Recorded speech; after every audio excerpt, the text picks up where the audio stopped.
Hey folks, welcome back to Gaming Garbage, where we take a look at games, chat about the gaming news in the industry, and of course, stream for fun when we can. So this time we're going to be going over Mouse PI for Hire, which is a game that just launched last week.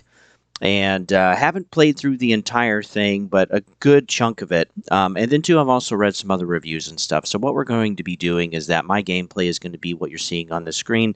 We're going to go through the story, the mechanics, the style of the game, and then kind of like my overall thoughts with what I think and whether too the devs kind of hit the game that they wanted to make.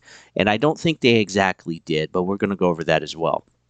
Also at the end, we'll go over what reviews are from like Steam, PlayStation most played, Xbox most played, and then Metacritic and all of that stuff. We'll have that at the end. All right, so the story is that you're basically in Mouseburg, 1930s Mouseburg. Everything is in black and white. Everything is kind of like the Steamboat Willie style of cartoons from like the 1920s. And you're hired to investigate the disappearance of a magician, and you quickly see that something else is happening here, like politically, like on a deeper level within the city. Also, the story too, and kind of how things are, is that you see that a lot of the mice in the game are struggling, that the world is really tough, that there's a lot of like crime and stuff going on, and that it's very too kind of like a dystopian type of style of city, of like Gotham or something like that, something where that we've kind of seen before in movies. Also, too, the general mechanics very much designed as a boomer shooter. What I mean by that is that there's basically a gun in the middle of the screen that does not move and that stays stationary, and then you kind of pivot and the world kind of shifts and moves around you as you're playing in the game. So something we do have is a field of view slider, which is nice. So you can increase that some or decrease that some depending on whatever. But two, I also felt that the movement was really insane, really insanely high, so I took that down a little bit and made that a little better. I'm glad that we have some sensitivity. So yeah, some of the options are actually fairly useful in the game. Also too, if you want to remove some of the filters and things like that, you can do that as well.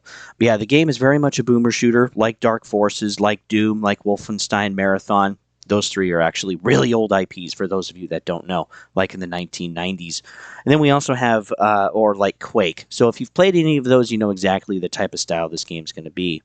There are various weapons in the game, and there's also upgrades for those weapons. You can get like an alternative firing mode and things like that. There's also like health and armor pickups like throughout the world, and also ammo as well. So you may not necessarily get the type of ammo that you're looking for, but as you pick up each gun, there's also going to be kind of wider variety of of ammo and weapons that you would see. There's also dynamite as grenades, and then yeah, definitely take time to poke around a little bit and find some of the money, find some of the ammo and other secrets and stuff like that. There's also open areas to explore. That's kind of more of the world design. And yeah, so there's secrets in the game. There's going to be some other kind of like little hidden areas. You can break open boxes and things like that. But like there is also like a world map that you kind of drive your little car around. So it's not like this is an open world. This is more kind of like an open area for the level design. And then when you want to move from one location to another, you just go to your car, you go to a world map, and then you drive your little car around to another location to continue on with the story. There's also an investigative side to the story. So you can talk to folks on the street, you can look for items, you can take pictures of different clues, and the game is pretty helpful of getting some indicative notices of like, hey, you'll want to see this, or there's something here you want to kind of look for, but you do also have to get close enough to that in order for that item to pop up. So it's not like Ubisoft levels necessarily, but it's kind of somewhere in the middle. It's somewhere in the middle between like Crimson Desert and like Ubisoft, which is nice. There's also a billboard that you use, which you're going to be visiting multiple times in the world map to put all of your clues together to get another lead, which will open up another area or another like building on the map, on the world map, and then you're going to be able to continue on with the story. And that's kind of fun. And the world map is a little bit bigger than you would maybe think it is. And while you don't have to explore everything or everywhere, you can take time to kind of dig in as much as you want into the story, or just kind of get back to the gunplay, which is, of course, the main focus of the game. So there are also secrets in the game. I feel like the secrets are generally too easy or too many, and they're not really satisfying to find those. Some of them, too, I didn't even feel like they were really hidden. They just kind of appear, oh, a secret. And I was just kind of shocked by that. It's like, well, okay, maybe they'll get harder. Well, I'm sure they do, yeah. They kind of get harder as you go forward as the world design changes and shifts a little bit. Because the very beginning of the game is very beginner friendly, I would think. But we also too some other mechanics in the game. We have lock picking, which is kind of fun. Sometimes you only have one opportunity, dependent on the design and color of the safe. And other times you can try as many times as you need to. But the game is fairly simple to figure out, but some of them also have time limits. There's also another mini game where you can collect these baseball cards and you can use them in the mini game itself to try to like play against the NPC. And the highest card value wins basically the round. It's kind of like a game of war with cards if you've ever played that, or if you've ever played Rage. There's like a mini game also with cards in there too. And again, the higher number wins. So the overall style of the game too is pretty unique, and it's nice to actually see this in modern games because I feel like so much has been done and tweaked maybe a little bit, but it's all kind of generally the same. So it's really nice to kind of see this style. Now the 100-year Disney patent has expired, and this is why we're actually able to see like Mouse PI for Hire, which is cool. So yeah, we're able to see the art style of the mice themselves. We're able to see kind of like the noodle arms and stuff, and that's also really cool. Also, the music and the jazz music and piano and stuff, I think fits really well. It helps kind of bring that immersion, and then also the black and white noir picture also helps set the environment that you're playing in. So all of that put together is kind of a fun game to kind of explore and experience in. The thing that I feel like gets a little bit in the way is that while you're this detective, you're literally just blowing everything apart in the game, including like hidden walls and things like that, or making something else move in the game so that you can progress forward through the level design. So I think that's I think that's a little bit much almost. But the game is still done very, very well, and I think the devs definitely hit what they were wanted to do. So let's talk about that a little bit. So yeah, I think the devs definitely built the game they wanted to make, but maybe not some of the elements are as fleshed out as they would like them to be. So the game is still kind of short. It's like 10, 15 hours, depending on how you play. The level design is definitely a boomer shooter, but that also kind of limits what they're able to do in the game and with the game and what kind of mechanics they can have. And then, yeah, it also makes going through the levels a little simplistic. And also the secrets kind of easy to find. So again, they're not like overly satisfying. So to a degree, this can kind of feel kind of boring, kind of repetitive, predictable, and kind of what you would be thinking. And it's nice when there are some things in the story, in the gameplay, that you didn't expect to happen. Those are kind of nice, and those do still kind of exist. But overall, the game is somewhat repetitive, and to me, it wouldn't have a lot of replay value simply because it is fun. I do enjoy it for what it is, but it's not like a 10 out of 10 or like a 9 out of 10 game for me. Also, too, the storytelling seems less focused on from the devs and a lot more of the gunplay and the gameplay and some of the level design, which I think for this kind of type of game that they picked, you do have to do it that way. Kind of needs to be fairly fun and interesting, but it's kind of the same with what I felt like with Doom: The Dark Ages. For a lot of the level design, it does kind of feel repetitive. It does kind of feel like kind of more of the same, just slightly a different flavor. And I feel like that gets in the way with the storytelling a little bit. So yeah, I think the story could have been fleshed out a little bit more. They definitely focused it a lot on the gameplay. And they don't have ever to like make their game, but yeah, I think they did the best they could with the time that they had, being able to implement, the billboard, some of the clues, taking pictures, all of that kind of stuff. I think they did what they could with the type of style and genre that they had going forward. So ultimately, this is roughly a $30 game. I do kind of expect it later in the year to be on sale.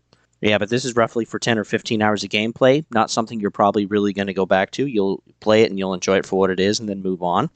And so, yeah, I give this game somewhere between kind of like, for my personal score, a 7.5 to an 8 out of 10. That's kind of where I would land this. So I think it does a good job. I think they definitely, again, made the game that they wanted to. They definitely heavily focused on some areas of the game, and some of the other areas seemed like they were kind of running out of time, so they rushed some stuff, or they maybe weren't able to flush things out as quickly as they, or as much as they wanted to. So we'll go through SteamDB here. We have Mouse PI for Hire We ultimately have, almost basically, we have a 92% pretty much. And then, at launch, we roughly had about 14,000 players, or 13,000 players. And then, over the weekend on Sunday, we had about 14,000. So, I think people will continue to buy the game. I think, just the general idea with people today is that they'll wait for reviews before they decide to buy it at MSRP or not, or wait for a sale. But, I do think this game is going to be on sale within the next 6 months. We can look at PlayStation Time Tracker. Now, in the last 7 days, it's only been about 4 days so far that this thing's been tracking. So, the 7-day time tracker, it doesn't show up at all. But the last 24 hours, it is actually on here. So some people are picking it up that are allowed to be tracked, that have volunteered to be tracked. And, it's number 77. So roughly 29 players out of 7,600. So it's not a ton. Right? But some people are at least picking up the game and playing. Now, again, PlayStation Time Tracker is just volunteer only. If you wish to be a part of it, you can just add Track Horse to your friends list, and you'll then be tracked. Take a look at Xbox. Just looking at the Series X, it's actually number 14. So there's actually quite a few people playing this on Xbox. We can be pretty sure of that. And again, this is most hours played, but you don't make it in the top 25. Okay. Without a lot of people actually playing this and trying this out on Xbox. And it kind of makes a little bit more sense because a lot of the people that are kind of on Xbox are generally an older crowd. We know that statistically. And so, they probably did, like myself, play some of the boomer shooters and enjoy them for what they are. And so, when they saw this, like, hey, that looks really fun. I'm going to try it out. And then for $30, it's a heck of a lot cheaper than a $70 game today. When we take a look at Metacritic, just the PC side, it has the most out of anybody. But critics gave it an 81 and players gave it an 8.2. When we take a look at PlayStation, it's the high 70s, both for critics and both for players. And Xbox doesn't have enough. If you are interested, though, if you want kind of more an investigative side to the game, I would highly suggest LA Noire, which came out quite a while ago. It has an 84 on Metacritic, and it is definitely a lot more fleshed out. Okay, but it's kind of the same idea. You have like kind of a area to explore. You kind of not like huge open world, right? But you kind of have an area to explore, and for the price tag, it is definitely cheap. I mean, it's $20 for Pete's sakes. So it's not to knock House PI for Hire at all. Again, I think they made the game that they wanted, maybe just not quite as fleshed out as they were hoping for with the time that they had. But we'll have to see what they do next time, what their next game is going to be, because I think they definitely have something here. And I think it's important. Fumi Games, they definitely built something that is really well loved and liked by a lot of the player base out there. And I hope they make definitely enough sales to make a good chunk of profit so that they can then work on the next thing. So we'll have to see. So congratulations to them. They made something that honestly is pretty fun, that I think is worth the $30 right out of the gate at launch. They're trying to make a game with an appropriate budget to actually make a game for a specific audience that's really going to appreciate that game. And I think that's what they did here. So that's my review. Thanks for tuning in. You can always follow me at GameGarbage22 on YouTube. That's where basically I do everything. And then, when I can actually play something, which, you guys voted for Dead Space. Just haven't had the time lately. And, we've been sick for the last few weeks. It's been a blast. But, you can follow me over at Twitch as well at Don't Tread on Thee if you'd like. And then, if you have comments or whatever, or I don't know, want to send me something more private, you also have my email, or gaminggarbage22 at gmail.com. So anyway, thanks for tuning in, guys. I'll see you guys on the next one. A, avoid negative sources, people, places, things, and bad habits. B, believe in yourself. C, consider things from every angle. D, don't give up and don't give in. Don't let a damn thing get you down. E, enjoy life today. Yesterday is gone and tomorrow never comes. F, family and friends are hidden treasures. Talk to them and enjoy their riches. G, give more than you plan to give each day. H, hang on to your dream. I, ignore the bullshit.